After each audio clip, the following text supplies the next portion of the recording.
Okay, so we are back for the final part of our top 10 countdown of our best directors, and we are up to number 4.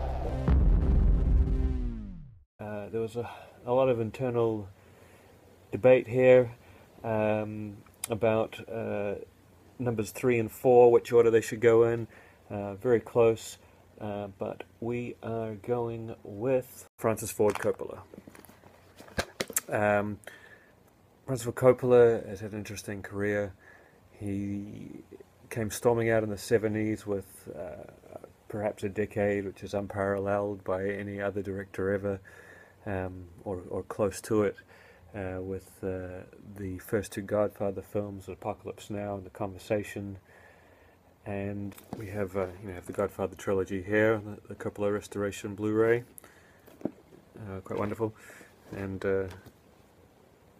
Apocalypse Now.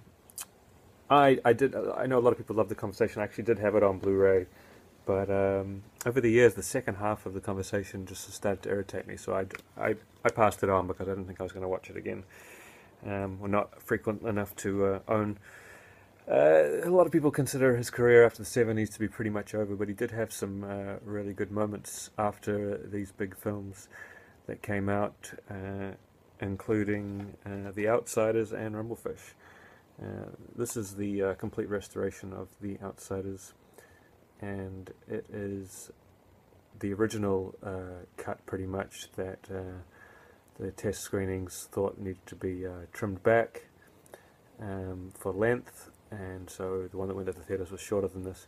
But he's also, now that his father has died who scored the film, he's gone and replaced a lot of the score that he was never really that happy with rock and roll songs. So, but it would have been nice to have the theatrical cut in here as well, to have both cuts, but I actually prefer this cut, so it's not so bad. And he also had another good film, as I say, Rumblefish doesn't have a very good Blu-ray transfer. There's a lot of problems with that transfer. I would like to have picked it up, but unless a better transfer comes out, I won't. Another one that has a not so great transfer is One from the Heart, which is a really interesting film that he did in that period.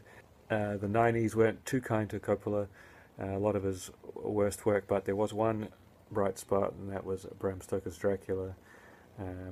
The studio wanted a big name to draw in the young folks. Keanu was placed in this film, which is the only thing which stops it from being a masterpiece, really. It's wonderfully crafted. Gary Oldman's great, Tom Waits is great. All the other actors are fine, even Winona Ryder's not too annoying in it. But Keanu Reeves, really, it's hard to, his scenes are hard to get through. From there on out, he has done quite a few misfires. The only film of in recent times that I've enjoyed has been Tetro, which is a good one. I wouldn't mind picking up. But really, it's it's Coppola. It's hard because he had such a strong 70s that even his good films that he has done since seems like a big drop in ambition and scale and depth. With that said, we will move on to number 3, which is Akira Kurosawa. Akira Kurosawa is a famous Japanese director, very influential, wonderful epics. He did, best known for his samurai films, but he also did some great gangster pictures, and he had a pretty big couple of decades in the 50s and 60s. I'm not so fond of his earlier work in the 40s, but when he really found his footing as a director in the 50s, it's some unparalleled work for the time, and he did make some great films even into the 80s. His last few films, when he was very elderly and near death, not so hot, but most of the rest of his catalogue is good to excellent. One of the greatest films of all time, a rollicking 3-hour adventure, Seven Samurai. My other close favourite to that is Throne of Blood, which I think is the greatest Shakespeare adaptation ever put on film. Another Shakespeare adaptation he did, which is quite good, is The Bad Sleep Well. He also did a third one in Ran, but I like Ran, but not enough to own it. I also like, I prefer the one he did just a few years before that, Kagemusha, and I do intend to get the Criterion Blu-ray on that. I did have the Australasian Blu-ray, but it wasn't really a very good transfer, so I've moved that along and intend to get the better transfer from Criterion at some stage. Great kidnapping story, one of the best, high and low. I highly recommend this film, one of the greatest, so inventive, so interesting. And then of course the film that inspired many scenes in Star Wars, Hidden Fortress. The opening 20 minutes of this is very similar to the opening 20 minutes on Tatooine in Star Wars. The earliest film of his that I like is Rashomon. It took me a few watches to get into this, but it really came together when I got to see this nice transfer, because the transfers I'd seen previously were very poor. And lastly, from Kurosawa, I have the Yojimbo Sanjuro 2-pack, Yojimbo and its sequel Sanjuro.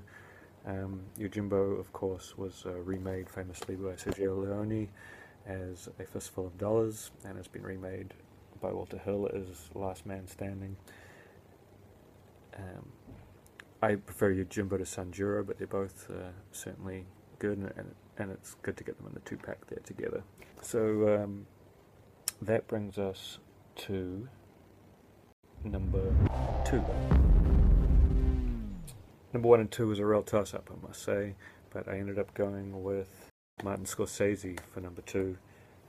His consistency has wavered a little bit, but he has come back quite strong as of late.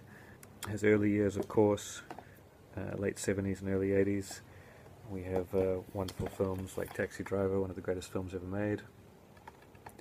This sits up there with the absolute top 0.1% cream. Raging Bull, another excellent film, one of the best boxing films ever made.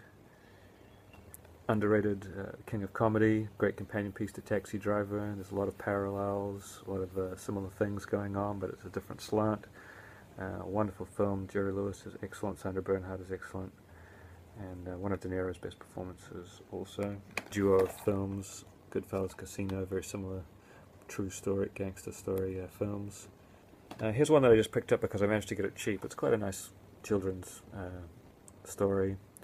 It was going very, very cheap, and it was the 3D edition, so I wanted to check it out, check out what Scorsese had done with 3D, and he did manage to make it, weave it into the story to actually make it work, and it wasn't superfluous. So, good stuff. Here's another one here that came around the same time as King of Comedy, After Hours, and when this comes on Blu-ray I will be upgrading for sure. Just such a great film. I originally saw this in the middle of the night, and that's when it takes place, and it's stayed with me ever since, and I can watch this over and over. So many odd characters and interesting things. More recently, we have The Wolf of Wall Street, which it's a very, very fun film, quite a blast to watch. May not have be as well-rounded as similar structured films like Goodfellas and Casino, but yeah, very entertaining indeed. Of course, he's also had Shutter Island more recently, which I did have on Blu-ray for a short while, but I decided I probably wouldn't watch it too often, so I didn't hold on to that one. He had his sort of a bad, there's films of his I really don't like Last Temptation of Christ and New York, and Gangs of New York is very mixed in quality. It does get a little better on repeat viewing, and The Aviator can be a bit of a slog, but once you get into it, it can be quite enjoyable. Kundun isn't too bad, and The Departed is just wretched, but he's got so many good films, and even his bad films have some interesting things in them. So Scorsese takes the number 2 spot, which brings us to number 1. And who else could it be but Mr. Alfred Hitchcock? I have this amazing Blu-ray box set here, which I should mention before that I'm going to put links to the previous parts of this countdown in the description, as well as links to anything that I'm talking about in here. I do have an extensive two-part overview of this box set. Amongst some other things, I will put all the links down in the description. This one, of course, has a lot of his great films, and a few ones that I probably wouldn't have picked up as a singular release, but in the box set it made sense. We have Saboteur, which I used to have on DVD, so it was like an upgrade. Same with Shadow of a Doubt, and Rope, and Rear Window. Trouble with Harry, which I actually really enjoy. I might not have picked up as a singular release, but after rewatching it in high def, it's actually quite marvelous. The Man Who Knew Too Much, I definitely wouldn't have picked that up. I like it more than I used to, but it's his 1950s version with Jimmy Stewart, not the original version. But I certainly wouldn't have picked up as a single release. Vertigo, Psycho, The Birds, Marnie, Torn Curtain, Topaz, Frenzy, and Family Plot. I probably wouldn't have picked up Topaz or Family Plot as single editions, but it's good to have them here in this box set. So it's quite a chunk of his films. Outside of that, I also have this beautiful steelbook of Lifeboat, Rebecca, Notorious, Strangers on a Train, Dial M for Murder, To Catch a Thief, and my favourite of his, North by Northwest. And from Criterion, I have Lady Vanishes and The 39 Steps. I probably won't upgrade these DVDs to Blu-ray. I'm quite happy with them. And this marvelous new Blu-ray of Foreign Correspondent, which is just magic. So that's a lot of films. I still have a couple which I'm going to, this Young and Innocent, that will be upgrading to Blu-ray shortly. When it comes, I think in January when it comes out, and Suspicion hasn't been announced for Blu-ray yet, but I would no doubt upgrade that one also, and that would be Alma Hitchcock on Blue.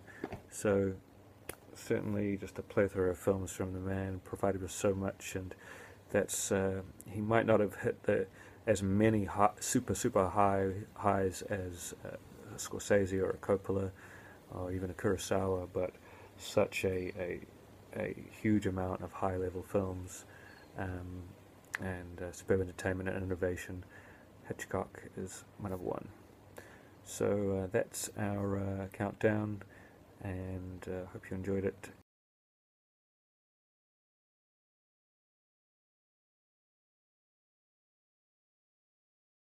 And we should be having a big Halloween, post-Halloween horror Blu-ray update coming next week. Just waiting on one more thing to arrive.